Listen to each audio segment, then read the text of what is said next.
Hey guys, it's Bassima, remote work and productivity coach.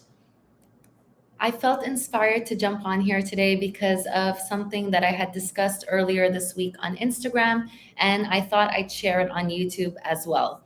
So I'll just start by actually pinning my Instagram if you'd like to follow me on there for day to day life kind of things. I'll just share it right. Okay, hold on a second. I'll share that. Okay, there we go.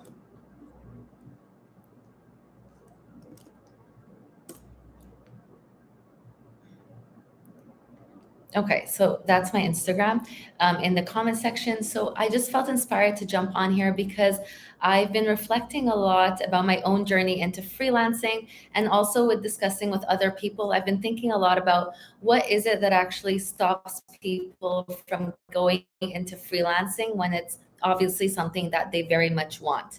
So the three types of categories that I see very often and I saw within my own self as well were first the type of the person that has so many different ideas, and because they have so many ideas, that actually hinders them from starting because they don't know which idea they should start with first. They don't want to waste time, and they also don't feel like they're an expert in any of their particular interests. Then the next person is the person that actually feels like they have no ideas, so they don't know, they feel like they don't know where to start at all when it comes to services that they can offer as a freelancer. And then the last person is the person that feels like they don't know the how to get into freelancing. So this is the person that feels like there's a ton of logistics that they don't know about.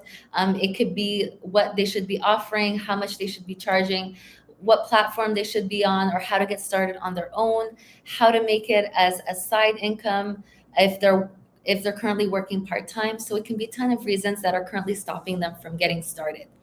So the reason why I wanted to share this today is because I actually fell in two categories. So I was the person that had so many different ideas. I'm very multi passionate, but I didn't feel like I was an expert in any particular one. And at the same time, I felt like I didn't know the how of how to get started freelancing. So that's where I actually started. And the reason why I talk a lot about Fiverr on my channel and I like to share the platform a lot is because it was very much the path of least resistance for me as a new freelancer.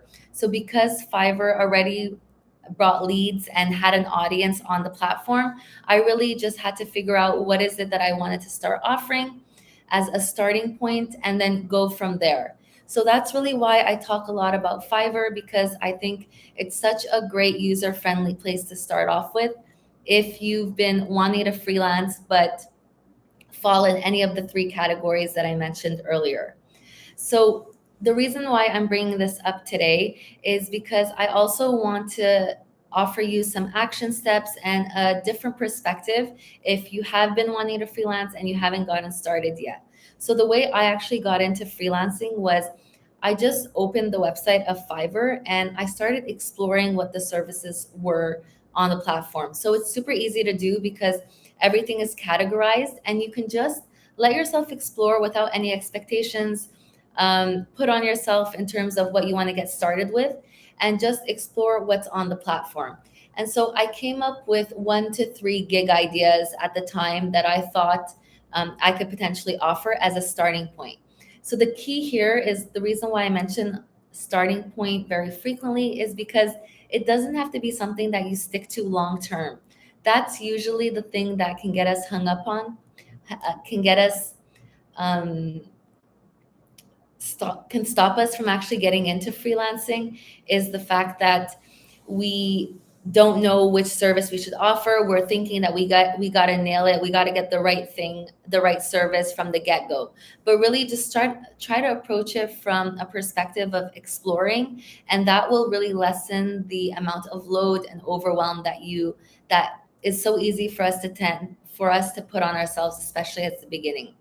So what I did is I just went on the platform. I started to look at the different types of services that there were, and I offered 2 services as a starting point. So If you've seen any of my earlier Fiverr YouTube videos, I originally started with offering a general life coaching and then a productivity life coaching. I didn't know which one was going to succeed out of the two. I just knew that I felt relatively comfortable offering any of those two. And so that's what I started with. But very quickly, I was able to see that what people were more interested in the productivity coaching than the general life coaching. And that was because it was much clearer what they would be getting out of the productivity coaching. But I wouldn't have known that if I hadn't accidentally started marketing two services that I thought I could offer. And with the data that I was getting from Fiverr, that led me to stick to productivity coaching, and I eventually deleted the general life coaching altogether because it wasn't attracting the kind of client that I could help, because it wasn't clear enough. So it was really the fault of the service that I had marketed. I wasn't clear as to who I could help, what I could offer the potential prospects that were coming my way. So what I encourage you to do, especially if you've been feeling like you want to start freelancing and you haven't put yourself out there yet, is start exploring the platform of Fiverr and come up with 1 to 3 gig ideas that you could start with, and set them up, set up those profiles, and see which one gets you the most impressions, the most clicks, and the most conversions. Because once you have that data, you actually have a starting point that you could be working with, and you can continue to improve from there. So really the thing that I hope you keep in mind here is that you don't have to do any of these long term. It's just a starting point to help you start freelancing and really start seeing what is it that people are looking for, and what is it that you can offer as a service and that you would enjoy doing more long term. So that's how I started off, and I really wanted to share this with anyone that's been wanting to start freelancing but hasn't taken the leap yet. So I hope this encourages you to get started, and I would love to hear any of your comments or questions in the chat box. Um, and I'll get back to any of them in any of my future lives.